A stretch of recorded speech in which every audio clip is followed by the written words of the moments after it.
These are the 8 steps on how to cook adobo. And these are the ingredients. 1 whole chicken cut into the size of a fist. A cup of vinegar. Onion chopped. At least 4 pieces of clove of garlic chopped. 3 pieces of bay leaves. A cup of water.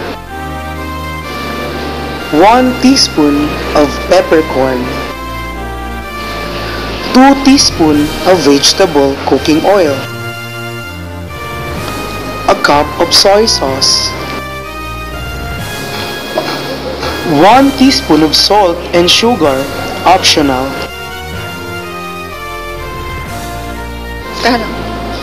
First, we need to prepare all the ingredients. Second, we will put at least 2 tablespoons of oil into the frying pan and let it heat.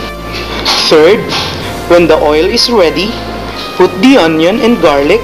Wait until the garlic turns to brown. Fourth, add the chicken, cover it, and wait for at least 5 minutes. Fifth, add the vinegar, bay leaves, peppercorn, water, soy sauce, salt, and sugar. 6. Bring the chicken to a boil and turn the fire to low heat. Add more water if you think it's too dry. 7th, cover the skillet and let the chicken simmer until it's tender. Lastly, serve and enjoy. Goodbye!